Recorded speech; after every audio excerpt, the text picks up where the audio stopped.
तो फैक्ट के साथ बात करेंगे। हम लोग प्रधानमंत्री नहीं है कि झूठ बोलेंगे, एकदम फैक्ट की बात करेंगे। नाली से कोई चाय नहीं बनती, बगल में नाला है, बिहार वाले को चाय नहीं बना पाए, इसलिए फर्जी लोगों की बात का नहीं। और ये शोषित वंचित पिछड़े अति पिछड़े के ऊपर बहुत बड़ा हमला है। एक दुलार सिंह यादव की हत्या नहीं है, पूरे शोषित वंचित और पिछड़े समाज की हत्या हुई है। उसके बाद भी नीतीश जी मुख्यमंत्री रहेंगे।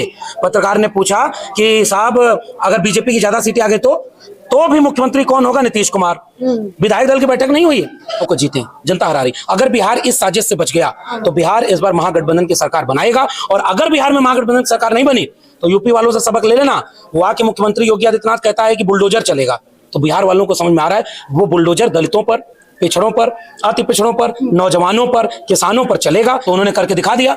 उन्होंने सामने नौकरी दे दी, नियुक्ति पत्र बांट दिया। आप उसके पहले कितना नौकरी दी, उसके बाद कितना नौकरी दी, बिहार के नौजवान पूछ रहे हैं। ये महागठबंधन की सरकार थी तो पेपर लीक से बचे थे, लालू यादव ने किया था। और नीतीश जी के होने का एक फायदा ये रहा कि बिहार में इस तरह की दंगाई राजनीति नहीं होती रही।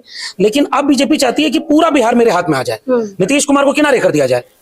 नमस्कार, मैं ज्योति यादव और आप देख रहे हैं रिपब्लिक समाचार। दानापुर विधानसभा में इस वक्त सीधे तौर पर मेरी मौजूदगी है और प्रोफेसर लक्ष्मण यादव जी जब मुझे मिले तो यहाँ का क्या कुछ समीकरण बनता है, इसका क्या कुछ इतिहास रहा है और यहाँ के जो प्रत्याशी उतारे गए हैं उनकी भी हकीकत बेहद दिलचस्प है। तो क्या कुछ कहना चाहेंगे?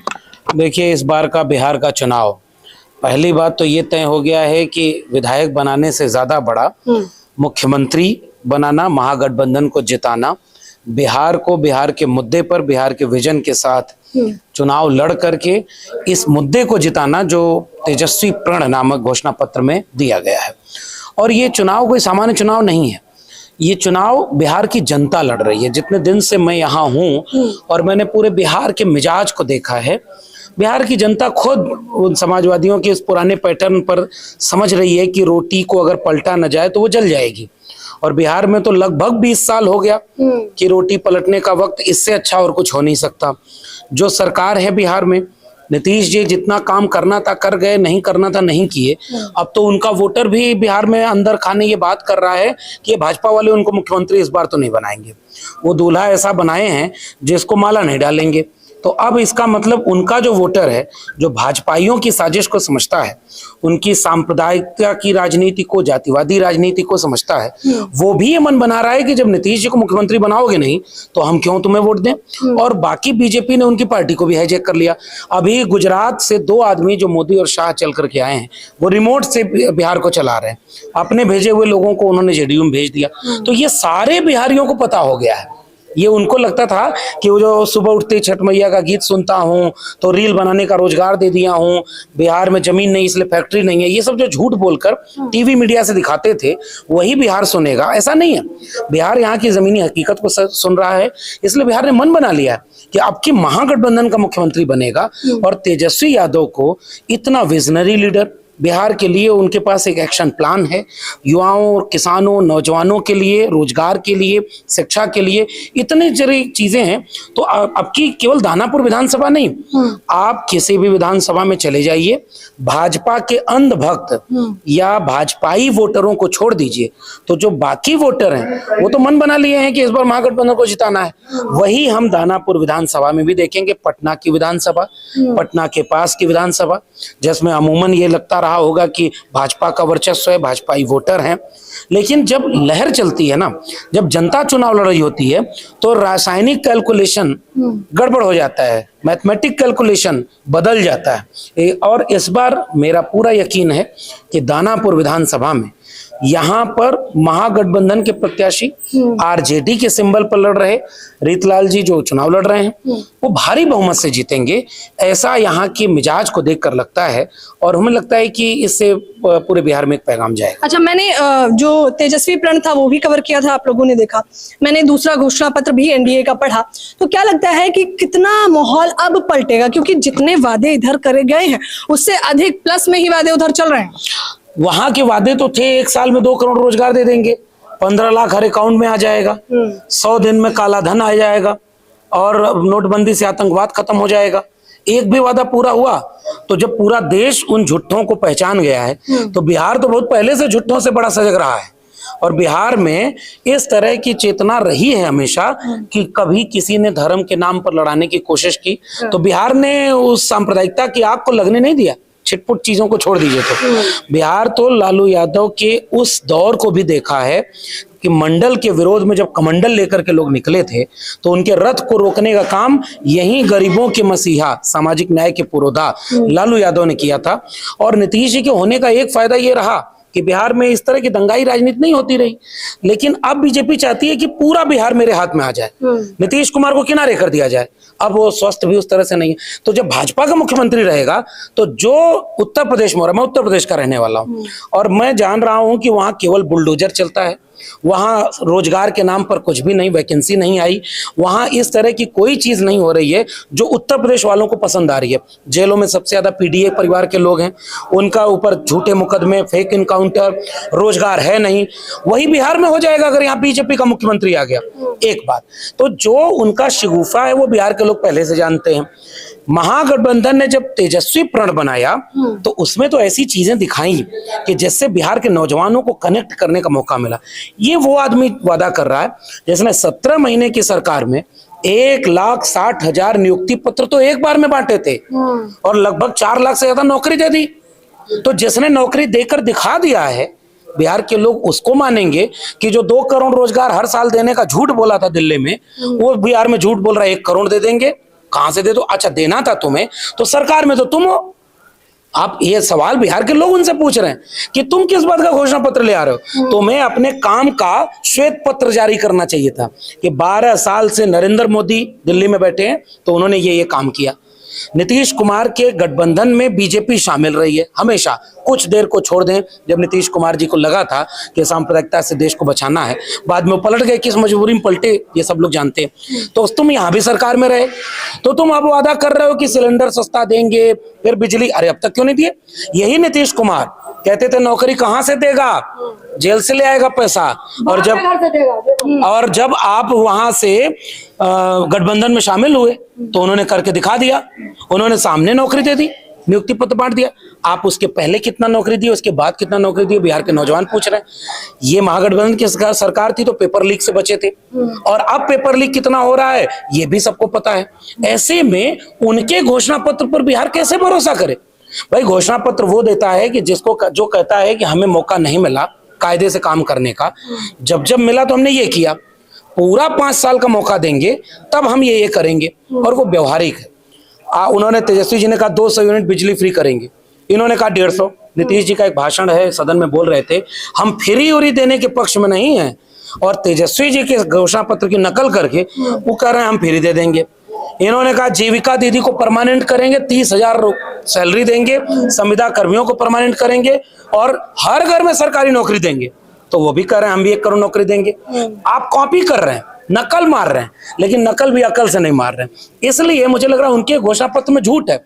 अति पिछड़ा का अलग से संकल्प पत्र आया है, जैसे SC/ST प्रिवेंशन एक्ट बना है वैसे अति पिछड़ा प्रिवेंशन एक्ट बनेगा। उनको 25 लाख तक का, 25 करोड़ का उनको टेंडर देने के लिए शर्तें ऐसी लचीली रखी जाएंगी कि उनको फायदा मिले। कुम्हार, लुहार, बढ़ई, नाई, मोची, निषाद, मल्ला, इन जातियों को हस्तशिल्प कुटीर उद्योग जो उनका था 5 लाख रुपए, और ये जीविका दीदी को 10,000 दे रहे हैं। और अमित शाह उसकी पोल खोल रहे हैं कि ये तो लोन दे रहे हैं। गांव में ट्रैक्टर लोन पर लेता है ना आदमी, तो गरीब आदमी का लोन जब चुका नहीं पाता है तो आके बैंक वाला ट्रैक्टर खींच ले जाता है और उसको अपमानित करता है। ये भाजपा जितना 10,000 रुपया दिया है ये सब वसूल लेगा, और ये बात पूरे बिहार को पता है। एक महिला को तो मैं सुन रहा था, उन्होंने कहा 10,000 रुपया लिए और जब चाय ले लो वापस, हमारा वोट तो साइकिलिया पे, उस पे ललटेनिया पे जाएगा, तो लालटेन वाले। अच्छा ये तो मैंने भी सुना था। अच्छा देखिए प्रोफेसर लक्ष्मण यादव ने जब बोलना शुरू किया तो कैमरा मैन मैं चाहूंगी कि दूसरी तरफ की तस्वीर दिखाइए कि इनके बोलते बोलते यहाँ पर तमाम लोगों की काफिले की भीड़ उमड़ गई है। अब मुझे लक्ष्मण जी, मैं जब भी आपसे बात कर रही हूँ आप ये कह रहे हैं कि नीतीश बाबू को दरकिनार कर दिया गया है, लेकिन नीतीश बाबू ने तो एक भी बार स्वीकारा नहीं है कि उन्हें दरकिनार किया गया है, तो आप इतना दावे से कैसे कह रहे हैं? नीतीश बाबू अगर ये बात है तो फैक्ट के साथ बात करेंगे। हम लोग प्रधानमंत्री नहीं है कि झूठ बोलेंगे, तथ्यों पे ही बात करनी है। एकदम फैक्ट की बात करेंगे। नाली से कोई चाय नहीं बनती, बगल में नाला है, बिहार वाले को चाय नहीं बना पाए, इसलिए फर्जी लोगों की बात का नहीं। गृह मंत्री अमित शाह 2020 के चुनाव के पहले यहीं बिहार पटना में आकर के, यहीं पटना में मीडिया के सामने कहते थे कि हमारे मुख्यमंत्री नीतीश जी हैं, चुनाव के बाद भी नीतीश जी मुख्यमंत्री रहेंगे।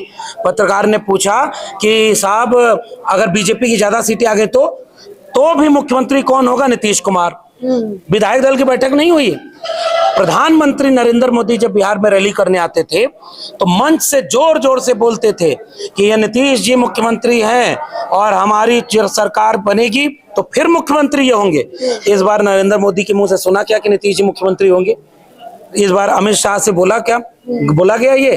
अमित शाह कह रहे हैं विधायक दल की बैठक में तय होगा कि चेहरा कौन होगा मुख्यमंत्री का। अब कैसे बदल गए? कौन बोल रहा है कि नीतीश जी मुख्यमंत्री रहेंगे? उनकी पार्टी के लोग। पहले जो भाजपा से भेज करके पूरी पार्टी को हाईजैक करवाया, संजय झा कहाँ से आए पता लगा लीजिए, वो सब भाजपा ही हैं। ललन सिंह, वो बेचारे को समझ में नहीं आता है कि लालू जी मसीहा हैं कि अब उधर रहेंगे तो इधर बोलेंगे, इधर वही लोग बोल रहे हैं कि नीतीश जी मुख्यमंत्री रहेंगे। नीतीश जी की पार्टी वाले बोल रहे हैं। और जो दलित पिछड़ा नीतीश जी को पसंद करता है थोड़ा थोड़ा वो बोल रहा है। भाजपा ये क्यों नहीं बोल रहे हैं?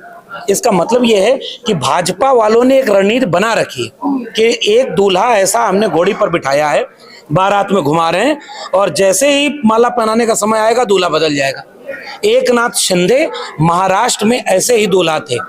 एकनाथ शिंदे को चेहरा बनाया, जब बहुमत आ गया तो देवेंद्र फडणवीस भाजपा के आरएसएस के आदमी को मुख्यमंत्री बना दिया। नीतीश जी के वोटर कह रहे हैं। मनोज तिवारी तो कह रहे हैं कि भैया हम बता रहे हैं ना, काहे मनोज तिवारी का अपना कोई भरोसा है, कोई वजूद है? मनोज तिवारी कौन है? भाजपा के क्या हैं?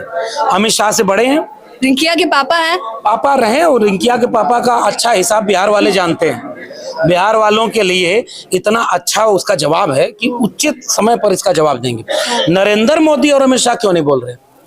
और उन्होंने 2 बार, एक तो महागठबंधन की कोई साझा प्रेस कॉन्फ्रेंस नहीं हुई, इतना डर गए तेजस्वी यादव और महागठबंधन से। तेजस्वी यादव को सीएम फेस घोषित कर दिया गया। वो एक अलायंस करके उन्होंने प्रेस कॉन्फ्रेंस में कहा, जब वो अपना संकल्प पत्र घोषणा पत्र ले आ रहे थे उस दिन एक लाइन बोल देते, सम्राट चौधरी से बुलवा देते, एफिडेविट मत लिख के दो, बोल दो मीडिया से कि नीतीश जी को मुख्यमंत्री बनाएंगे। एक आदमी बोला, फिर आप मनोज तिवारी कौन है? काहे पीछे पड़े हैं कि नीतीश बाबू नहीं बनेंगे मुख्यमंत्री? हम नहीं कह रहे, बिहार के लोग कह रहे हैं। ये भाजपा ये क्यों नहीं बनाना चाह रहे हैं? हम तो उनसे पूछ रहे हैं। नरेंद्र मोदी आए रैली में तो भाजपाइयों की अगर हिम्मत है तो अब की भाषण में बोल दे कि नीतीश कुमार मुख्यमंत्री होंगे, हम मान जाएंगे। ये भाजपाई क्यों नहीं बोल रहे? क्योंकि भाजपाई उनको मुख्यमंत्री नहीं बनाएंगे और भाजपाई जंगल राज का डर दिखाते हैं। जिस जंगल राज को ये कहते हैं उसके पहले का जंगल राज क्या था, उसका एक नमूना मोकामा की घटना में दिखा। दिन दहाड़े अपराधी ने मार दिया, आपको गिरफ्तार करने में इतना टाइम लग गया।